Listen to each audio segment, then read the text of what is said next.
The wedding was supposed to be the happiest day of my life, but it turned out to be the moment I finally opened my eyes. Amid the white flower arrangements and the luxurious decor Eleanor insisted on choosing, I realized something was wrong. The seating arrangement at the head table was the final straw. My mother-in-law had moved the place cards without even asking me, putting herself in the spot that traditionally was mine. Madison, my fiancée, looked radiant in her designer dress, but her smile didn't reach her eyes. I noticed how she exchanged knowing glances with Eleanor as important guests I didn't even know began to arrive. Tyler, my best friend, tried to warn me about the signs I was ignoring. Deep down, I knew he was right. This wedding was more of a social event than a celebration of love. Subscribe to the channel and hit like to get access to more stories like this. When I confronted Eleanor about the seating change, her response dripped with condescension. "Sweetheart, you need to understand how things work in our society," she said, adjusting her $5,000 dress. Madison was by my side, but her silence said a lot about which side she was really on. "I'm not going to sit anywhere else. This is our celebration, not a corporate event," I stated firmly, feeling the eyes of the guests on us. Eleanor's fake smile faltered for a moment, revealing her true colors. That's when everything fell apart. Madison turned to me, her face twisted into an expression I'd never seen before. "How dare you embarrass my mother like that?" she hissed. Before I could answer, I felt the impact of her hand on my face. The sound of the slap echoed through the hall, followed by a deathly silence. In that moment, everything was crystal clear. The whispers, the cell phone camera clicks, the shocked looks, none of it mattered. I adjusted my tie, looked straight into Madison's eyes, and said with a calm I didn't even know I had, "It's over." I turned my back and walked toward the exit. I could hear Eleanor ordering me to come back, Madison starting to cry, and some guests murmuring. Tyler quickly appeared by my side, grabbing my jacket along the way. I walked out those ornate doors without looking back, leaving behind not just a wedding, but years of manipulation that I was finally able to see. The first 24 hours after leaving the wedding were a storm of notifications and missed calls. My phone wouldn't stop buzzing with messages from people I didn't even know had my number. Social media exploded with videos of the abandoned groom, as they called me. Some defended my actions, others crucified me in public. Tyler offered me his apartment as a temporary refuge. Sitting on his couch, we watched in disbelief as sensationalist news reports turned my failed wedding into national entertainment. Eleanor, always picture-perfect on camera, gave tearful interviews about how I had destroyed the dream of her only daughter. Richard, my almost father-in-law, kept a disturbing silence that said more than any word could. My phone rang for the 1,000th time. It was Madison. This time, I answered. Her voice was choked, switching between apologies and accusations. "How could you humiliate me like that?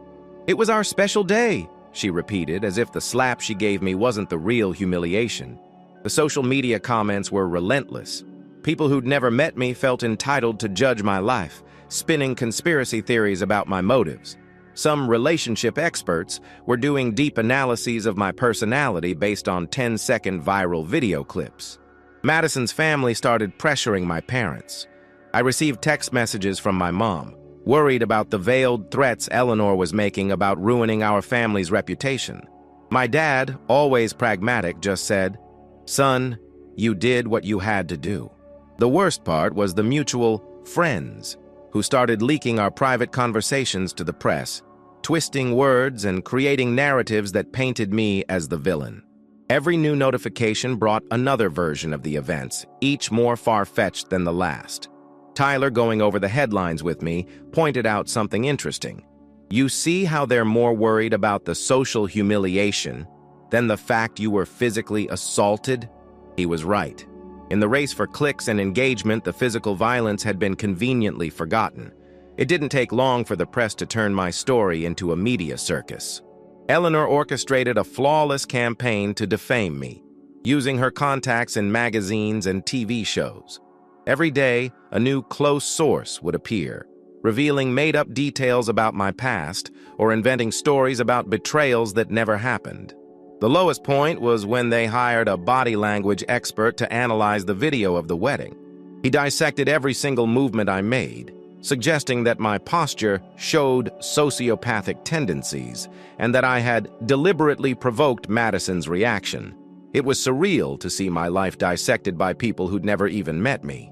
Eleanor appeared on a morning talk show, crying as she recounted how I had manipulated her daughter for years. According to her, I had planned everything to tarnish her family's reputation.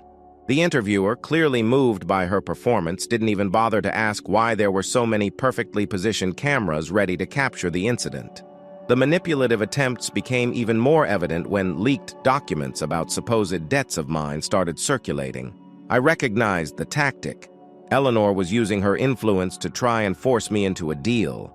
She wanted me to make a public statement taking blame for everything, in exchange for her forgiving my non-existent debts. Tyler discovered that the family was paying people to give false testimonies about me. Ex-co-workers that never existed, ex-girlfriends I never had. Everyone came forward with stories perfectly aligned with the narrative Eleanor wanted to build. The most ironic part was seeing Madison in interviews, playing the role of the abandoned, traumatized bride. The same woman who didn't hesitate to physically attack me in public was now crying on TV about how I had destroyed her trust in love. The hosts drank in every word, and no one questioned the inconsistencies in her story. I decided to keep quiet. Every attempt they made to provoke me through the media only confirmed that I had made the right choice by leaving that wedding. While they spent fortunes trying to control the narrative, I watched silently, gathering every piece of evidence of this defamatory campaign. Time was on my side, and the truth had a funny way of coming out. The truth started to emerge when a former employee of Eleanor's company contacted me. Through him, I discovered that the wedding was just a piece in an elaborate corporate chess game. Eleanor had planned to use my position at the tech company I worked for to facilitate a hostile takeover. The documents he sent me revealed a meticulous plan that had started long before Madison and I even met. That casual encounter in which I met Madison had been carefully orchestrated. Eleanor had studied my routine, my tastes, and even coached her daughter on how to approach me. Every moment of our relationship had been calculated, from the spontaneous trips to meetings with important people who always seemed to be in the right place at the right time. The most painful revelations came from the emails exchanged between mother and daughter. Madison wasn't just a reluctant participant in her mother's plan. She was an enthusiastic accomplice. My feelings, my dreams, everything had been documented and analyzed in cold reports they shared, discussing the best way to manipulate me. The ex-employee, who preferred to remain anonymous, explained that Eleanor had built her empire through strategic marriages. Her own marriage to Richard had been the first. Madison was meant to be her masterpiece, the coup that would consolidate her control over multiple tech companies through a complex network of marital alliances. The evidence was devastating. Spreadsheets detailing the assets they expected to gain from the wedding, strategies to influence my professional decisions, and even a timeline for when I should be convinced to leave my job and work in the family's business. The slap at the wedding hadn't been a moment of impulsive anger. It was planned as a last resort in case I didn't cooperate with the seating change. Richard showed up in my office one afternoon, looking older and tired. He admitted that he had always known about Eleanor's plans, but had convinced himself it was just another business deal. Seeing his daughter transformed into a carbon copy of her mother had finally opened his eyes. He handed over more documents, proving that Eleanor had diverted millions through shell companies, using the wedding as a smokescreen for her illegal operations. The most surprising part was learning that Tyler, my best buddy, had also been handpicked. Eleanor had brought him into my life years ago, hoping to use our friendship as another means of control. What she didn't expect was for Tyler to develop genuine loyalty to me, becoming the first one to try and warn me about her plans. The evidence kept piling up. Prenup contracts secretly modified, business deals contingent on the wedding, and a network of influence that stretched across several companies in the industry. Eleanor wasn't just planning a wedding, she was orchestrating a total corporate restructuring that would make me a pawn on her chessboard. Every new discovery confirmed that my decision to leave the wedding had derailed years of meticulous planning. The empire Eleanor had built was starting to show its first cracks, and I held in my hands the proof that could bring it all down. The family's financial collapse started as a whisper and ended like an avalanche. Armed with the evidence, I discreetly started a series of meetings with investors and board members from the companies involved in Eleanor's schemes. The chain reaction was immediate. Stocks plummeted, business partners pulled out, and the empire started to crumble. The first casualties were the shell companies Eleanor used for her illegal operations. Once exposed, investors began demanding full audits. Panic set in when it was discovered that millions in investments had been diverted to offshore accounts. The shareholders, furious, demanded that Eleanor be immediately removed from all her executive positions. Madison, who had always lived a life of extreme luxury, had to watch as her source of income dried up quickly. Her credit cards were canceled, her accounts frozen during the investigations. The mansion she so proudly showcased on social media was put up for sale to cover mounting debts. Her friends in high society vanished as quickly as the jewels she had to return. Richard finally found the courage to stand up to his wife. At a board meeting, he presented additional evidence of Eleanor's manipulations, including documents showing how she had forged her own signature on several contracts over the years. The divorce was announced the same week that the main company's shares dropped 70%. The newspapers that once splashed defamatory stories about me now headlined the fraudulent scheme of the corporate wedding queen, as Eleanor came to be known. Reporters she had bribed to attack me now revealed how they were paid to distort the truth. The irony wasn't lost on me. The media she controlled so well was now turning against her. The impact on the satellite companies was devastating. Suppliers broke contracts, fearing association with the scandal. Employees began quitting en masse, especially after discovering that their pension funds had been compromised in Eleanor's schemes. The tech company she wanted so badly to control through my marriage to Madison announced a full internal investigation. Tyler, who had been working behind the scenes with me the entire time, discovered that Eleanor had mortgaged nearly all of the family's assets to keep up appearances in recent months. The luxurious lifestyle they maintained was held up by a house of cards that was now collapsing. The extravagant parties, the private jets, the vacation homes, all had been financed with money that didn't exist. Madison desperately tried to distance herself from her mother's actions, claiming she had also been deceived. But the leaked emails proved her active participation in every aspect of the plan. Her public image as the bride abandoned at the altar turned into that of a conscious conspirator. Her attempts to launch a cosmetics line failed before it even started. No brand wanted to be associated with her name. The empire Eleanor had built over decades crumbled in a matter of months. Investigations revealed a pattern of manipulation that stretched across generations. Other arranged marriages, other families destroyed, other businesses ruined. My refusal to give in on that wedding day had been the first domino to fall, knocking down the entire elaborate structure of lies and manipulation. Madison showed up at my new apartment on a rainy afternoon, unrecognizable without her usual flawless production. Her eyes, once always perfectly made up, were red and puffy. She begged to talk, saying she had changed, that she finally understood her mistakes. I left the door ajar, creating a physical barrier between us. Her rehearsed speech about remorse and personal transformation sounded as fake as the tears she tried to force. She talked about going to therapy, how she had distanced herself from Eleanor, how she was finally finding her true self. But I realized they were the same old manipulative tactics, just dressed up in a new layer of fake vulnerability. While she talked, I noticed her phone half hidden in her purse, recording our conversation. The old trick, trying to get material to use for manipulation later. Madison hadn't changed. She'd just adapted her strategy. When I confronted her about the recording, her mask of remorse fell for a moment, revealing the same look of disdain I'd seen on our wedding day. Her attempts at reconciliation became more desperate as the weeks went by.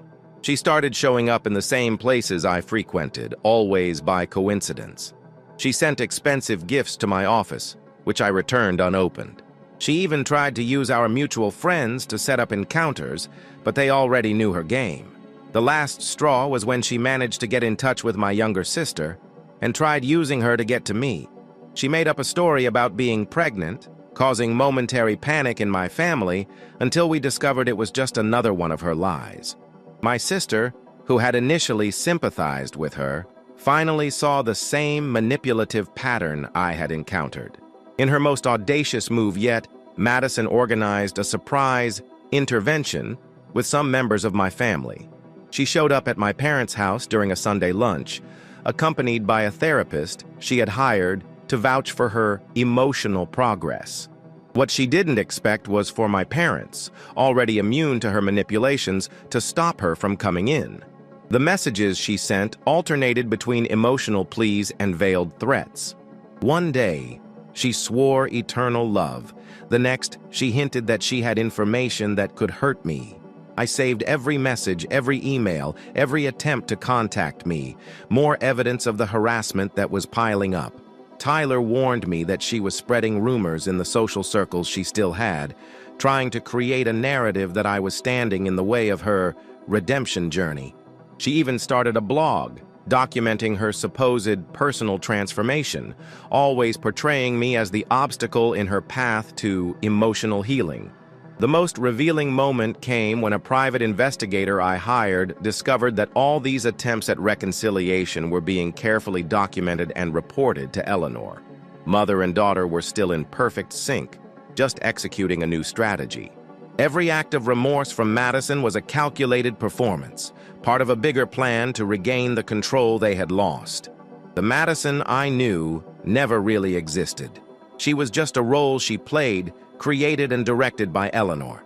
Now, even with their entire empire crumbling, they kept up the performance, hoping I'd let my guard down just one more time. The legal process started when Eleanor and Madison filed a defamation lawsuit, claiming that I had fabricated evidence to destroy their reputation. Their lawyers, still loyal from past favors, built an elaborate narrative painting me as a bitter man out for revenge. At the first hearing, I felt the weight of sitting on the other side of the courtroom, facing the two women who had tried to destroy my life. Eleanor maintained her haughty posture, but her eyes revealed despair. Madison alternated between pleading looks and expressions of contained anger. My lawyer methodically began to dismantle each of their accusations. The evidence we presented was irrefutable. Emails, text messages, audio recordings, and bank statements formed a complex web of evidence that exposed not only their recent lies, but years of manipulation and fraud. The judge, initially skeptical due to the family's influence, started showing growing interest in each new revelation. The decisive moment came when Richard decided to testify on my behalf. His testimony about years of manipulation and psychological control exerted by Eleanor left the courtroom in absolute silence. He described in detail how his wife had turned her daughter into a carbon copy of herself, how every aspect of their lives had been calculated to maintain appearances and power. Madison tried to discredit her own father, claiming he had been mentally unstable since the separation. But her performance fell apart when we presented recordings of her own confessions to close friends, bragging about how she had manipulated me throughout our relationship. Her cold, calculating voice echoed through the courtroom, shattering any sympathy the onlookers might have still had for her. Their legal strategy started to crumble when their lawyers, recognizing the overwhelming evidence, began to drop the case. One of them in particular handed over documents proving that Eleanor had tried to bribe witnesses to testify against me. The lawsuit they had started to destroy me was now turning against them. The court also received evidence of how they had manipulated the media after the wedding. Journalists came forward admitting they were paid to publish false stories about me. An editor from a major newspaper revealed emails in which Eleanor offered exclusivity on other stories in exchange for defamatory headlines about me. With each new session, more people came forward with evidence against them. Former employees, past victims of their schemes, and even distant family members who'd been hurt by their manipulations. The lawsuit that was supposed to ruin me was turning into a public tribunal of all their past crimes. The final blow came when their own lawyers asked to withdraw from the case, citing ethical conflicts after discovering they'd been misled about the nature of the evidence. Eleanor and Madison found themselves alone, facing not only a lost defamation suit, but also multiple criminal charges arising from the investigations. The judge didn't just dismiss all their accusations, he also ordered them to pay a substantial settlement for moral damages and harassment. Even more important, he issued a restraining order preventing either of them from coming near me or my family. The final collapse of the relationship between Madison and Eleanor took place during a decisive hearing. Under pressure from the prosecutor and seeing all escape routes closing, Madison finally broke down. In a moment of pure anger and frustration, she turned against her mother, revealing details about schemes even I didn't know existed. In front of the entire courtroom, Madison exposed how Eleanor had manipulated not only me, but dozens of other people over the years. She described in disturbing detail how her mother had trained her from childhood to be a tool for manipulation, how every smile and tear was rehearsed, how every relationship in her life had been calculated to benefit her mother's plans. For the first time, Eleanor lost her characteristic composure. "You're ruining everything!" she shouted at her daughter, completely forgetting where she was. The courtroom watched in silence as years of facade crumbled, revealing the true nature of their toxic relationship. Madison continued as if years of resentment had finally found an outlet. She revealed documents she had hidden, recorded conversations with her mother that proved even more crimes. Each new revelation was like a nail in the coffin of the empire Eleanor had built. The final betrayal came when Madison admitted that she and her mother had planned to pin financial fraud charges on me if I didn't cooperate with their plans after the wedding. Eleanor, realizing that her daughter was destroying her last chances to escape, tried to interrupt the testimony, but it was too late. Eleanor's face contorted into a mask of fury when she realized that her own daughter, her masterpiece of manipulation, had turned against her. Madison, for her part, looked simultaneously broken and liberated, as if the weight of years of lies had finally crushed her. I watched it all in silence, feeling a strange mix of relief and pity. The sick bond between mother and daughter was finally unraveling before my eyes, and with it, the last traces of the power they once held over my life. Subscribe to the channel and hit like to get access to more stories like this. 1 year has passed since the whole scheme came to light. Eleanor was sentenced to several years in prison for fraud and financial manipulation. Madison, after striking a deal with the prosecution, received a lighter sentence that included community service and mandatory therapy. Richard finally got a divorce and started a new life away from the limelight. Sometimes I still catch news about them. Eleanor tries to keep her arrogant demeanor even in her prison uniform, while Madison is apparently trying to rebuild her life by working at a coffee shop in Arizona, far from all the glamour she once knew.